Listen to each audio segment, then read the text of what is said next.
Le damos la bienvenida a Salud de Ahora. En el programa de esta semana conocemos el programa Pantallas Saludables, una campaña puesta en marcha por el Colegio Oficial de Médicos de Málaga para prevenir y, sobre todo, informar a las familias de la importancia de no abusar de las pantallas en los menores de edad. Por parte del Distrito Sanitario Málaga Valle del Guadalhorce, desde la píldora saludable, sabremos cómo emplear bien los inhaladores. Y desde IBIMA Plataforma Bionam sabremos la importancia de investigar con perspectiva de género. El personaje de esta semana es el jefe de Servicio de Salud Mental del Hospital Regional Universitario de Málaga, el doctor Antonio Bordallo. Antonio Bordallo es el responsable, el jefe de servicio de la Unidad de Salud Mental del Hospital Regional Universitario de Málaga. Le damos la bienvenida a Salud Ahora. Muchísimas gracias, Marina. Bueno, es un placer que esté aquí. Vamos a hablar de muchos asuntos, de lo que puede preocuparnos a la ciudadanía malagueña. Pero lo primero de todo, doctor, como responsable del área de salud mental de una de las más potentes de Andalucía, por toda la cartera de servicios que tienen y la cantidad de profesionales y atenciones que realizan a lo largo del año, creo que es importante que realicemos en primer lugar una especie de radiografía, por así decirlo, cómo está la salud mental de los malagueños. Bueno, yo creo que la salud mental de los malagueños está muy similar al del resto de Andalucía y muy similar también a la del resto de España, ¿no? No tenemos datos para pensar que es muy distinta.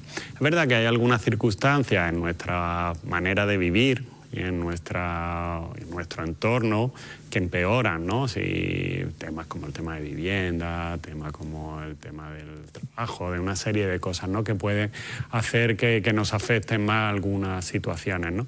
Pero en general no creo que nuestra salud mental sea ni mucho mejor ni mucho peor. Vamos a dejarlo que estamos en el mismo nivel más o menos.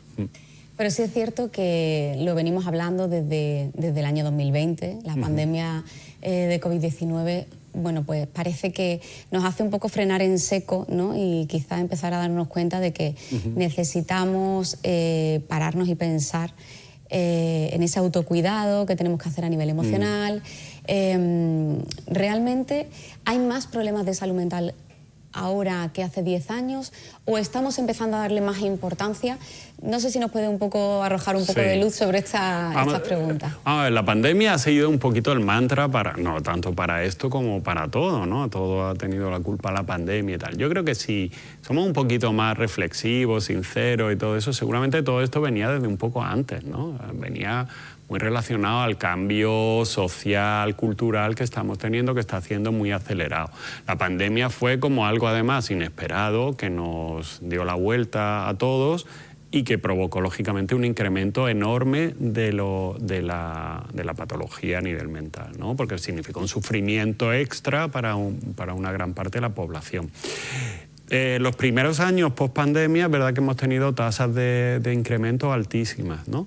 Pero llevábamos un par de años que parecía que la cosa estaba bajando. Y curiosamente este año, lo sé porque ya tenemos los datos del 25, volvemos a tener una subida, por ejemplo, en la derivación de pacientes a la unidad nuestra, por ejemplo, hemos tenido una subida del 12% en un año. ¡Qué barbaridad! Es una barbaridad. Ya no hay pandemia, ha pasado hace ya 5 años, ¿no? Por eso te digo que yo creo que la pandemia a lo mejor puso de manifiesto de manera más descarnada lo que ya venía gestándose desde hace un tiempo. Sin embargo, el dato habla por sí solo. Estamos hablando de un importante aumento en necesidad de ingresos, supongo que también, evidentemente, de consultas. Tenemos un perfil un poco tipo, quiero decir, evidentemente la enfermedad mental, el trastorno mental, hay distintos tipos de trastornos. De lo que hablábamos un poco al principio con esto de la pandemia, quizás hablábamos más de depresión, de ansiedad, trastornos más leves, ¿no? O más sobrellevables, sin necesidad quizás de los que antes a lo mejor no se acudía al profesional y sin embargo ahora se acude más por esa toma de conciencia, ¿no? De tener que acudir a alguien que nos ayude. ¿Se está percibiendo así ese aumento de la patología mental? Es decir, ¿aumenta la más leve o también está aumentando la que pueda ser más compleja? Las cifras de prevalencia del trastorno mental grave, que es como si fuera como nuestro centro, ¿no? El núcleo que ha vertebrado a la psiquiatría y a la salud mental en general, realmente las cifras no varían demasiado, ¿no? Y es más, tenemos como más herramientas. Seguramente lo tenemos mucho, o sea, la calidad de vida de un paciente con un trastorno mental grave hoy día comparado con hace 30, 40 o 50 años, sin duda, no tiene nada que ver. Pero sí es verdad que ese malestar cotidiano que mucha gente minimiza y dice... Es verdad que está generando una patología muy importante, ¿no? Y una patología que empieza a tener importantes repercusiones, ¿no? Hay muchas veces uno piensa, ¿no? Porque dice, bueno, esto será normal, es como la vida normal, ¿cuándo tengo que pedir ayuda, ¿no? Que yo creo que también es otra de las dudas que siempre hay, ¿no? Y yo siempre le digo a la gente que me pregunta que hay una cosa clara, que es cuando tu funcionamiento disminuye. Y el funcionamiento puede disminuir tanto en lo laboral, en lo social, en lo relacional, incluso en el ocio, ¿no? Cuando ese malestar que tenemos por toda esta vida que estamos llevando últimamente empieza a repercutir y nuestra vida empieza a cambiar. Por tanto, lo decía usted en su respuesta, llega un momento dado en que hay situaciones que no podemos manejar por nosotros mismos, tenemos que acudir al profesional. Se pone mucho este ejemplo, pero bueno, tenemos que utilizarlo aquí. De hecho, en este programa somos muy pedagógicos en Salud Ahora. Si te duele un brazo o una pierna, vas al traumatólogo. Si no estás bien a nivel emocional y una situación que persiste, que se arraiga, que impacta en tu calidad de vida, tienes que acudir a tu profesional de referencia, centro de salud en este caso, que hará la derivación pertinente. Es así, ¿verdad, doctor? Sí, ese es el camino, ¿no? Hombre, muchas veces yo creo que ahí es como todo, ¿no? A uno le duele la cabeza y lo primero que tiene que analizar porque le duele. Si le ha dolido toda la vida y ahora le duele un poco más, porque pues pasa un poquito igual con la ansiedad o con el sentimiento de tristeza. Todos hemos pasado por pequeñas pérdidas que nos han hecho sentirnos tristes o por situaciones estresantes que han incrementado la ansiedad, y eso lo tenemos que saber manejar, ¿no? El problema es cuando uno ya empieza a decir, esto ya me está repercutiendo demasiado, ¿no? Y ahí hay que pedir ayuda. ¿Dónde pedir ayuda? Normalmente a la gente que está más cercana. Muchas veces a lo mejor lo que tienes que ver qué piensa la gente a tu alrededor sobre lo que te está pasando, ¿no? Y una vez que eso empieza a estar claro, lógicamente el primer escalón dentro del sistema público, ¿no? En el sistema privado a lo mejor no es así, ¿no?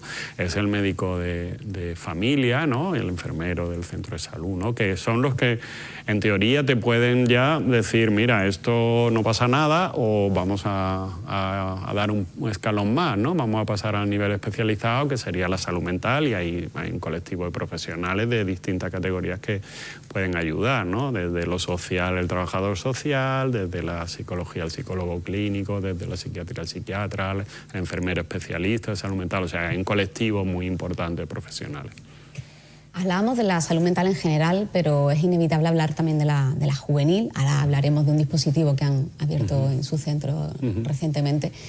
También la pandemia, o parece que quizás fue un poco el punto de partida para comenzar a hablar y a preocuparnos más quizás de la salud mental de los jóvenes, aunque según las noticias, los profesionales, usted mismo lo ha advertido en muchas ocasiones, parece que va en aumento la problemática en infanto-juvenil, ¿no? Hablamos de niños y adolescentes fundamentalmente.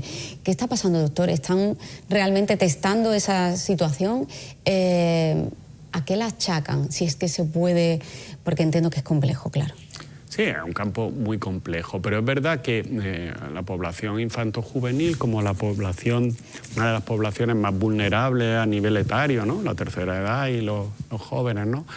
Nos sirven un poquito de termómetro social en general, ¿no? Entonces, si la sociedad está en un proceso de cambio, está en una situación de tensión, si todo esto, el síntoma de los niños está ahí claramente, ¿no?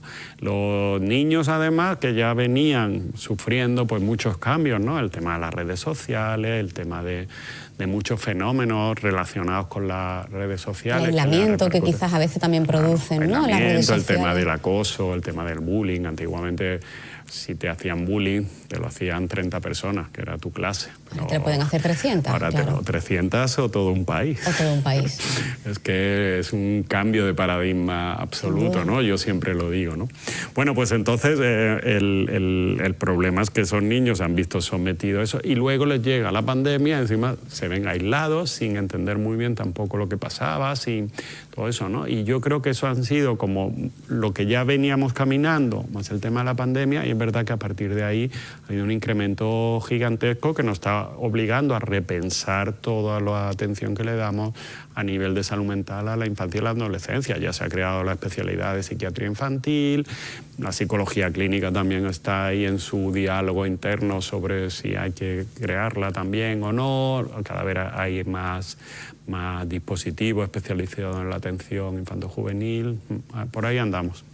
Bueno, cuestión de, evidentemente se detecta una situación, un problema, y hay que atajarlo, poner los medios a disposición.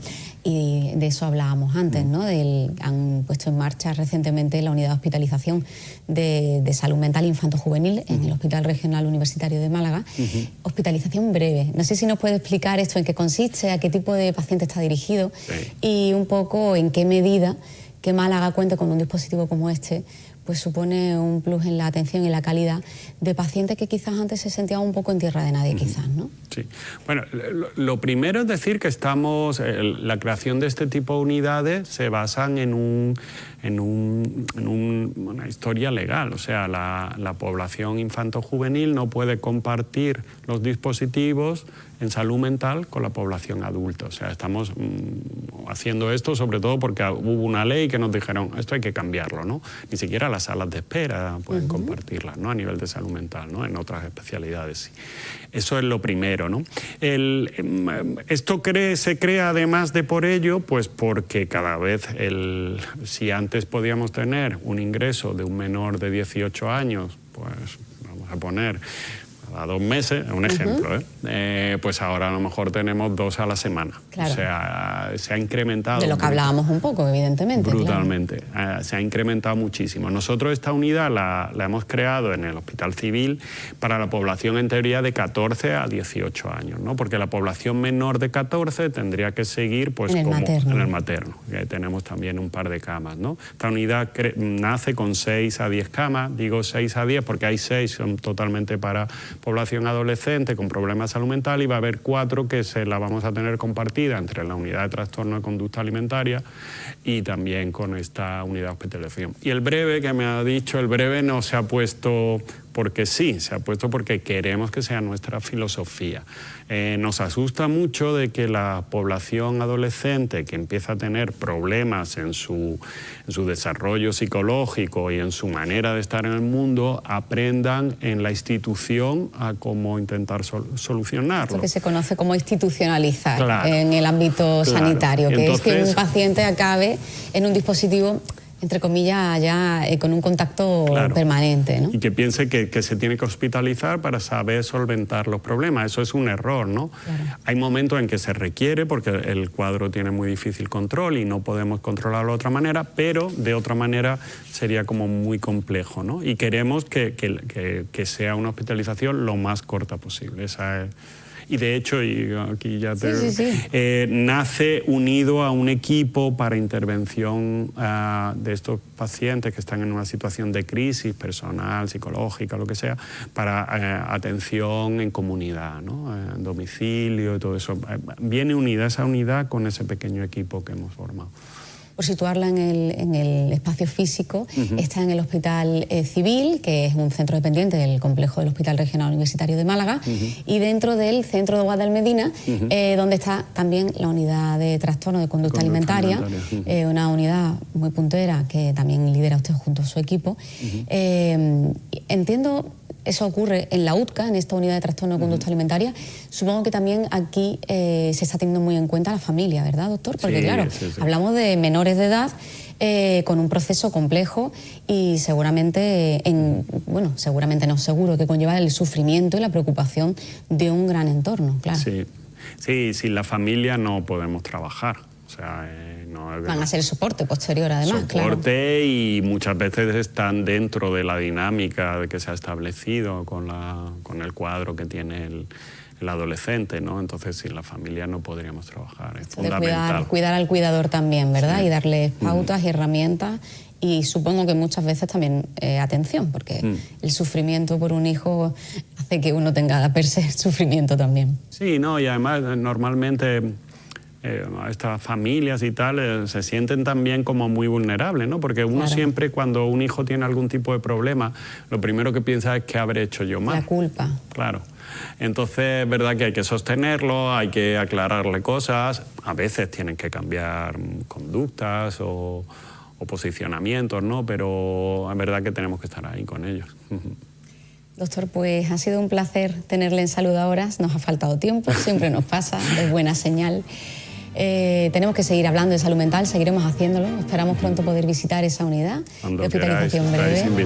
Muchísimas gracias. Y bueno, esperamos que esos datos, esos grandes datos que realmente a la contra preocupan un poco a la sociedad, bueno, puedan revertirse y puedan seguir haciéndose, bueno, acciones, actividades de cara a la prevención, que es lo más importante en esto de salud mental.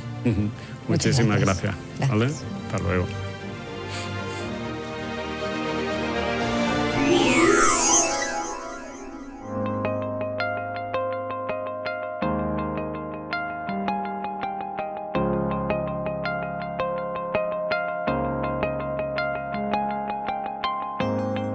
Veíamos que el uso de pantalla en niños, en adolescentes, comprometía su salud tanto física, mental como emocional.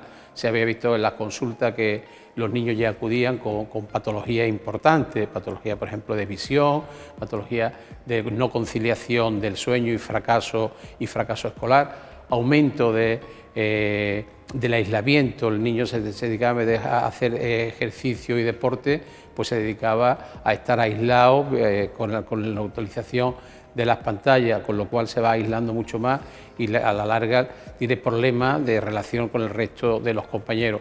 Entonces, el colegio hemos querido ser garante y referente ante esta patología que la sociedad nos estaban demandando. En nuestro tiempo, la relación con el mundo digital cada vez muchísimo más intensa. Estamos rodeados de nuevas tecnologías y estas nuevas tecnologías pueden ser tanto una herramienta que nos ayuden a comunicarnos, a trabajar en el mundo académico, pero un mal uso de estas herramientas, de estas tecnologías, estamos viendo que está asociado, por otro lado, a más soledad. La soledad, que es la principal epidemia que tenemos en nuestro tiempo, pues llevan al final un uso inadecuado de estas pantallas a que la persona cada vez se aísle más, se relacione menos del entorno, se sobreexplote a nivel laboral. Esta pantalla viene a dar un uso racional de estas herramientas, a que aprendamos cómo relacionarnos con ellas y se focaliza fundamentalmente en nunca prohibir, sino en que nos relacionamos de forma saludable. Quizá el problema de las pantallas es de entrada comprender lo que es definir, ¿no? Lo que es el problema de las pantallas, porque los ordenadores son mejores que las tablets y las tablets son mejores que los móviles. El gran problema de las pantallas es el tiempo que se tiene acceso a ellas, y con el móvil, claro, tenemos acceso a las 24 horas. Con la tablet quizás es un poco menos y con el ordenador menos, que no quiere decir, por ejemplo, que con la salud visual o el sedentarismo quizás hay cosas que sí que están igualados. Un uso inadecuado de pantalla está relacionado con problemas tanto de salud física como mental. Dentro de los problemas de salud mental está relacionado con los índices cada vez más altos que estamos viendo en niños, en adolescentes y en población general, con fenómenos como puede ser la ansiedad o la depresión. Esta comparación constante, este fenómeno de aislamiento o esta al final dificultad de comunicarnos con el otro puede hacer que estos problemas al final se incrementen. También tiene repercusión física, hemos visto también graves problemas de visión, como puede ser el estrabismo, miopía, problemas relacionados con el sedentarismo o con la alteración de sueño. A fin de cuentas, estos problemas tanto de salud física como mental, lo que nos llevan a un peor funcionamiento, es decir, en niños y adolescentes un peor rendimiento académico, en adultos peor rendimiento social o laboral. No es lo mismo en la edad preescolar por el neurodesarrollo del ser humano, no es lo mismo en la edad preescolar que en la edad ya adolescente. La edad preescolar lo que se ve es una alteración en el grosor cortical, aparece la corteza cerebral, aparece con menos grosor y además con menos plegamientos de los que debería en determinadas áreas, como son las áreas ejecutivas, las áreas del lenguaje y áreas visuales asociativas. Son más o menos las encargadas de la lectura y sobre todo de las habilidades en la lectura. Y luego, en cambio, en la edad adolescente, a partir de los 11-12 años, que seguimos en neurodesarrollo hasta los 25, pues a esas edades nos centramos mucho más en los daños en el grosor cortical de las áreas de la atención y de la concentración y del control de impulsos. tendríamos que empezar todas las familias a hacer clic, porque ahora mismo yo creo que prácticamente todos los padres y todas las madres tenemos claro de que no estamos haciendo las cosas bien del todo, que esto no está bien y que los niños es verdad que no tienen una relación sana con las pantallas. Lo que pasa es que algunas personas nos lo tomamos como vamos a intentar cambiar las cosas y otras personas nos parece que piensan que es el devenir de los tiempos. Justo yo por eso, por mi visión médica, porque empecé a ver los problemas médicos que conllevaba eso, pues hace 2 años empezamos un movimiento ciudadano que, bueno, formado por padres y madres que obviamente cada uno tiene su profesión y empezamos con una asociación que se llama Educación Digital Responsable. Estamos en una época evidentemente muy digitalizada, no podemos ponerle puertas al campo, pero el niño tiene que ser consciente y el padre tiene que ser consciente que no es un juguete, es una herramienta que es muy importante, que sepa utilizarla muy bien y sobre todo que sepa qué páginas pueden meterse, no pueden meterse, porque claro, estamos hablando también de una patología que estamos viendo con las pantallas, es el tema de las imágenes, de los modelos que ellos ven allí, por ejemplo, mujeres y chicos, pues estándares de belleza y bueno, estamos viendo que se está afectando su área de los trastornos del comportamiento alimentario, ¿no? Con una alimentación no la más adecuada, además de la obesidad que antes le decía por el sedentarismo, una serie de dietas muy anómalas precisamente por esos modelos que son modelos totalmente irreales.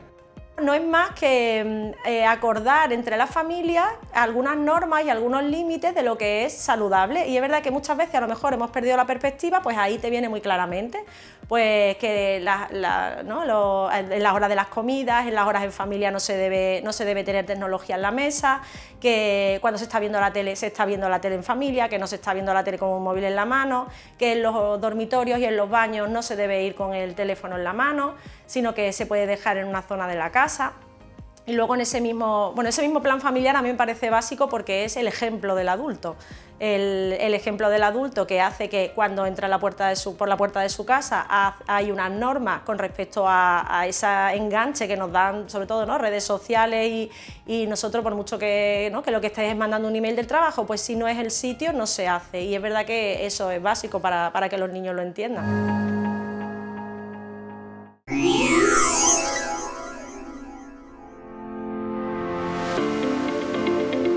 Desde el Centro de Salud Puerto de la Torre vamos a explicar el uso correcto de los inhaladores. Se utilizan para patologías respiratorias como por ejemplo asma, EPOC o cualquier dificultad para respirar. Entonces, en primer lugar tenemos los cartuchos presurizados. Conocéis Ventolin, por ejemplo, muy usado. Son cartuchos presurizados, hay que agitarlos antes de utilizarlo para que la mezcla sea más homogénea. Normalmente se pulsa y se inhala, pero hay que tener en cuenta que primero hay que exhalar el aire. ¿Qué quiere decir? Tenemos que expulsar el aire de los pulmones. Expulsaríamos el aire, colocaríamos los labios en la boquilla y sellaríamos bien la boca aquí, ¿vale? Para que no haya ninguna fuga. Pulsaríamos y a la vez que pulsamos, inhalamos aire de manera profunda. Una vez inhalado el aire, tenemos que mantener durante 10 segundos, porque si expulsamos el aire podemos perder eficacia y que el fármaco salga de la vía inhalatoria. Si necesitáramos una segunda dosis, esperaríamos unos minutos. En segundo lugar, tenemos los dispositivos de polvo seco en los que tenemos que cargar una dosis. Tenemos que escuchar un clic para que esa dosis esté cargada. Tenemos que tener la precaución de cuando exhalamos el aire, en primer lugar, no hacerlo cerca de la boquilla porque exhalamos vapor de agua y el polvo se puede quedar impactado. Sellamos los labios en la boquilla y realizamos una respiración rápida y profunda porque vamos a conseguir que se extraiga el medicamento del dispositivo. Mantenemos 10 segundos, como hemos hecho con los cartuchos presurizados. Mantenemos 10 segundos e inhalamos. Necesitamos una segunda dosis, esperamos unos minutos y volvemos a repetir el proceso. Hay que tener en cuenta que hay que enjuagar la boca después de utilizar este tipo de dispositivo porque puede aparecer infecciones, incluso ronquera. Disponemos de cámara inhaladora en los pacientes infantiles o pacientes de población mayor. en el que los cartuchos presurizados se incorporarían aquí. Como podemos ver en esta demostración, con el bebé sellaríamos, en vez de la boquilla, sellaríamos la mascarilla y realizaríamos el puff, y así el bebé inhalaría la medicación. Por último, quiero recalcar el uso correcto de los inhaladores, porque marca la diferencia que el fármaco funcione o no funcione bien. Si tenemos duda de que no mejoramos en nuestra patología respiratoria, acudan a su centro de salud de referencia y un profesional sanitario le indicará su uso correcto.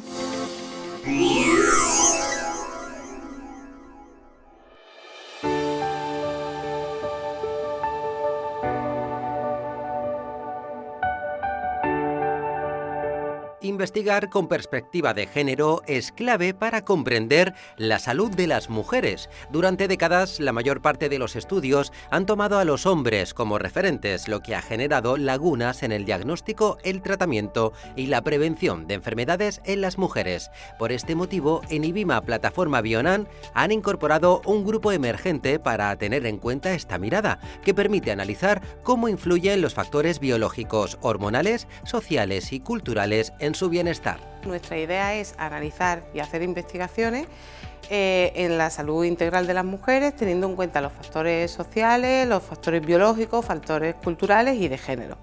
Para nosotros nuestro objetivo es focalizarnos en cuáles son los determinantes de salud y en la atención sanitaria, y utilizarlos también para generar evidencia, para poder crear y generar evidencia que después lo podemos llevar a cabo en la vida cotidiana de las mujeres. Es muy importante para nosotras que este grupo en concreto está conectada a la práctica clínica y también a la realidad social, y entonces al final todos los resultados van a quedar a las manos de todas las mujeres, ¿no? Además, como grupo emergente apostamos por el trabajo interdisciplinar y también para el trabajo de la perspectiva de género, incorporarla de forma transversal en todos nuestros proyectos de investigación. La perspectiva de género también ayuda a visibilizar desigualdades en el acceso a la atención sanitaria, la carga de cuidados, la salud mental o la infravaloración de síntomas, aspectos que impactan directamente en la salud integral. Los problemas de salud que afectan a las mujeres son variados, pero a la vez también son específicos y en muchos casos están minimizados. Destacan sobre todo los que están relacionados con la salud sexual y reproductiva, todo el proceso de atención al embarazo, al parto, al puerperio, a procesos vitales como lo que es la pubertad o el climaterio, pero a menudo también están olvidados otros problemas que afectan a la salud de las mujeres, como son enfermedades autoinmunes, dolor crónico e incapacitante, algunas enfermedades crónicas, trastornos de salud mental y algo también muy minimizado en las mujeres, que son los trastornos de la salud cardiovascular, que son la primera causa de mortalidad en las mujeres por encima de 60 años y han estado un poco de lado durante muchísimos años. Vemos también en la práctica clínica que muchas veces las mujeres acuden a consulta con síntomas que llevan durante muchísimo tiempo y no están siendo atendidos. Entonces esto muchas veces retrasa los diagnósticos, los tratamientos no son los adecuados y esto al final va a incidir no solamente en esa salud física de las mujeres, sino también en su bienestar emocional y en su calidad de vida en general. Investigar desde este enfoque no solo mejora la calidad científica, sino que contribuye a una medicina más precisa, equitativa y centrada en las necesidades reales de las mujeres a lo largo de todo su ciclo vital. La salud de las mujeres que no se puede entender solo desde el punto de vista biológico o clínico. Hay muchos factores, sobre todo sociales y estructurales, que afectan, ¿no? Por ejemplo, la carga del cuidado, la precariedad laboral, la conciliación familiar, los determinantes y las desigualdades a nivel económico o la violencia de género provocan y generan muchas dificultades y muchos aspectos negativos en la salud, tanto física como mental. Garantizar la seguridad y la calidad de la atención sanitaria requiere incorporar la evidencia científica específica sobre las mujeres, evitando el sesgo androcéntrico en la investigación y en la práctica clínica. Esto implica mejorar la inclusión de mujeres en ensayos clínicos, estudiar las diferencias en síntomas, la respuesta a tratamientos y efectos adversos y formar a los profesionales. La investigación se ha centrado mayoritariamente en hombres, entonces la mayoría de los estudios que disponemos de sintomatología, tratamiento, están basados en hombres y la investigación más reciente pues pone de manifiesto que hay diferencias, no solamente en sexo como en género.